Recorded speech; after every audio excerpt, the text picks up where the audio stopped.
Have you ever thought of what would happen if chickens had our brains? I have.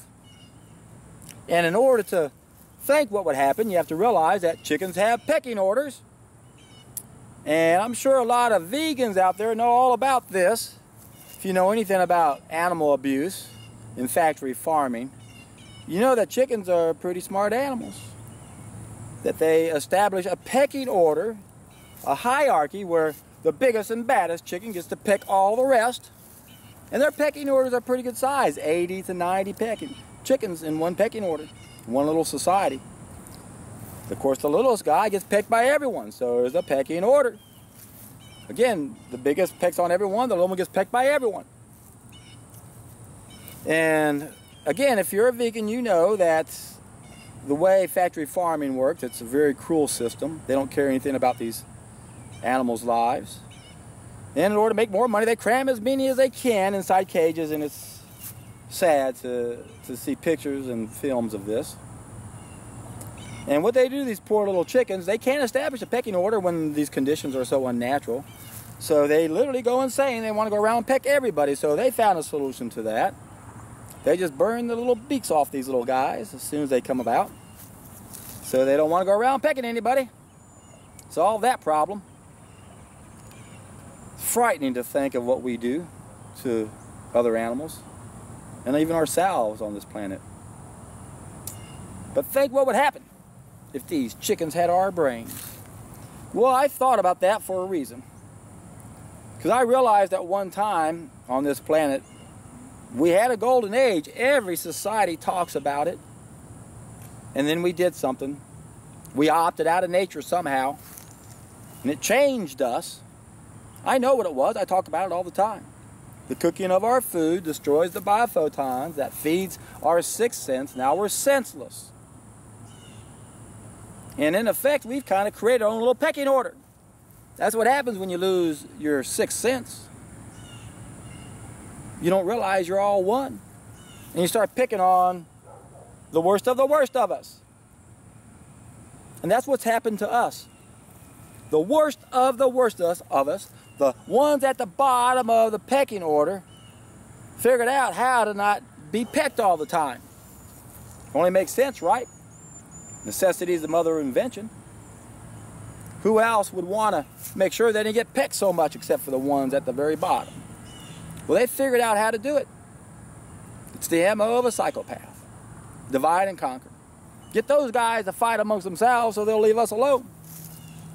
And it's interesting, I was transcribing a videotape the other day, and they were talking about the rulers of the world and how when they're accused of this, they deny, no, that's not us. And then when finally the evidence is overwhelming, they go, what do you expect?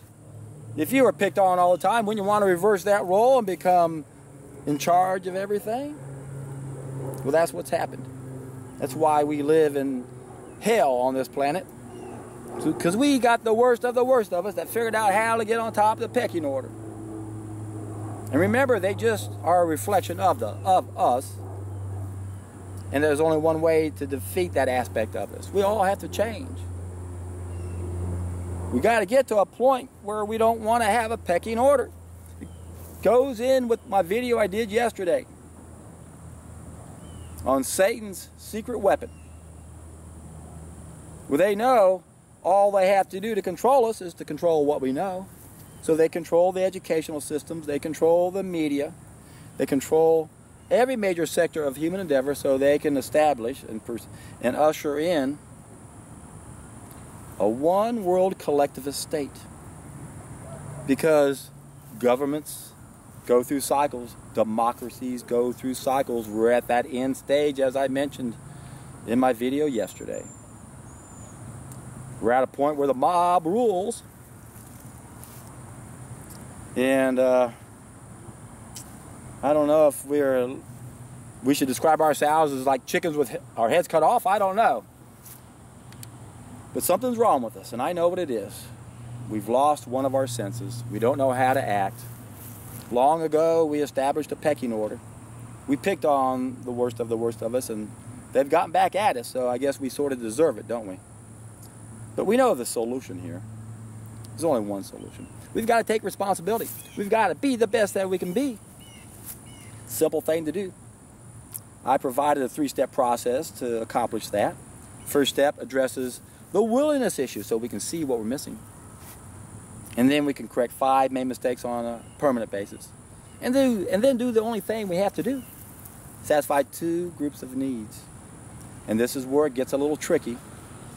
And it seems like every day I'll watch a video where some clown is trying to justify that a raw vegan diet isn't a healthy diet because it doesn't supply all of our needs.